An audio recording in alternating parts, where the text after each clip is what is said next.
So you want to buy a used car and you don't want to get ripped off. That's a reasonable hope for any car buyer. But there are so many things to consider when buying a used car. Fortunately, there are several key places you can check out before you make any offer. Stay tuned for our used car inspection checklist. Now, before actually inspecting the car, you need to make sure all the paperwork is in order. First off, the title. Make sure the seller actually has it, and make sure that the title is clear. It's less likely you'll be able to secure financing for a car with a branded or salvaged title. Plus, a branded title is a warning sign for more problems. It's best to just avoid them. Ask the seller if they have maintenance records. You want documentation that the previous owner took care of the vehicle with regular oil changes and servicing. Next, make sure that the seller actually owns the car. It seems obvious, but for a sale to be binding, the name on the title or registration has to match the person selling the car. Is the car's mileage consistent with its year? If it looks off, that can be an indication of some issues to sort out. Something to ask the seller about because there could actually be good reasons for the discrepancy as well. Do you live in an area that requires a smog check? Ask the seller if the car is certified. You can make the test a condition of the sale. Finally, ask the seller for a vehicle history report or get one yourself. The report is a great way to double check the seller on their word. Plus, you can uncover info about the car that the seller didn't even know. To recap, here's a pre-inspection checklist.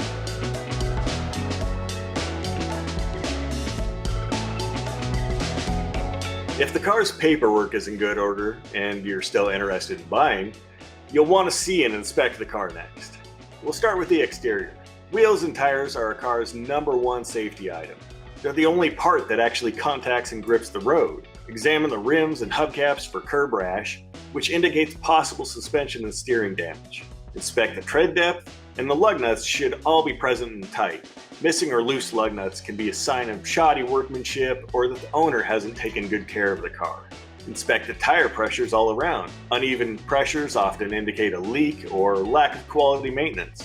All 4 tires should be the same brand and model. Mismatched tires can handle differently and compromise your safety. Next, check how the body panels fit all around the car. Body gaps should be consistent. Inconsistencies can indicate that the car was damaged in the past and then repaired. Definitely something to follow up about. It's highly unlikely that a used car will have perfect paint. Scratches and some discoloration are to be expected. What you should look for, again, is consistency. If different body panels have different amount of paint wear, it could indicate hidden body damage or a shoddy repair work was done in the past. Check to see if the lights work and pay attention to the plastic housings too. As plastic is exposed to sunlight, it gets yellow and cloudy. Very yellow plastic means that the car was left outside for a long time, which can impact the paint, the tires, and even the upholstery. Inconsistent yellowing between plastic housings could also indicate that one light was replaced at some point, maybe after an accident.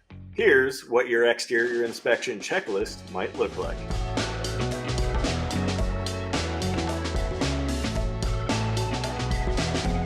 Next, move on to the interior. First, take a look at the upholstery. Dirt can be cleaned and some amount of wear is expected, but watch out for any visible tears or cushioning. Those are signs of heavy use. If any plastic elements are cracked or discolored, it can mean that the car was left outside for extended periods of time. Take a whiff of the inside. Your nose knows. A musty, moldy, or sour smell could mean the car has been water damaged. If so, take a look around the seat frames, under floor mats, or in the spare wheel well. Any signs of rust should be a hard pass for any prospective buyer. Also worth noting, if tobacco is not your thing, cigarette smell is extremely difficult to eradicate.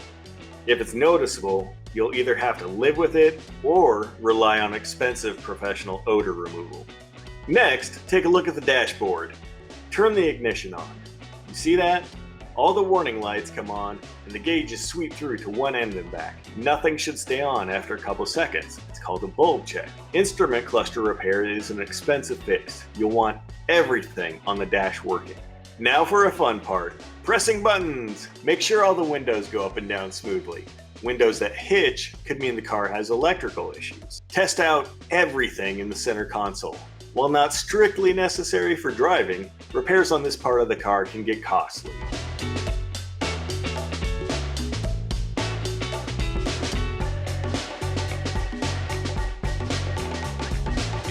If you're not a mechanic, you'll likely want a professional to take a look at the engine and transmission. You can make that a condition of the sale, but there are a few things you can check out on your own. Check all the fluid levels, in particular oil, transmission, coolant, and brake fluid. They should all be at the appropriate levels. Too low, and the car likely hasn't been well maintained. Also look out for any milkiness or any off color in any of the fluids, and try to see if there are any particles floating in them. All of those are potentially bad signs. Run the engine and listen for abnormal noises. Anything harsh, rattling, knocking, or screeching from the engine bay could be a costly repair down the road. Before going for a drive, sit in the driver's seat with the engine running and operate the shifter through the gears. Each movement should result in quiet engagement. Knocking noises or a hard bump into gear could mean the transmission is on the way out. With the engine running, check for warning lights. Any amber or red lights are warnings that something isn't working as it should, or it needs attention soon. Any blue or green lights are simply informational, nothing concerning.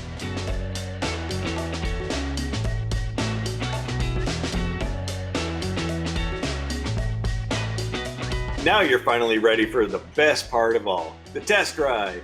You get to feel the car in action. Here's what to look out for. First, get a feel for the brakes. The pedal should move smoothly and stop before reaching the floor. Listen and feel for any screeching, grinding, or vibrations. Those indicate worn pads, rusty or warped discs, or other brake problems. Take a few different turns, both left and right. The steering should be consistent and should always return to center. If the steering is difficult in any way, there may be problems to address. Get a feel for the acceleration, safely and legally. It should feel responsive. You don't want hesitation or hitches. Make sure the warning lights stay off while you're pushing the engine. And if it all feels too sluggish, the car could be due for a tune-up. Again, you're going to want to listen closely for any unusual noises. Make sure to listen when driving at highway speeds and when turning corners. Nothing should sound loose or rattly. Feel for any vibrations as well. Nothing should feel loose or rattly either. Lastly, try out the climate control. Once the engine is warmed up, the heat should be toasty and the AC should be ice cold. Climate control problems are expensive fixes. And one last word of advice here. The car should feel good to drive. Ask yourself, is this something I could drive in every day? So there you have it. Buying a used car doesn't have to be intimidating. And you don't have to be a mechanic to pick up on the warning signs. Follow our checklist, get out there and car shop like a pro. If you liked the video, give it a thumbs up and subscribe to our channel for more guides and how-tos.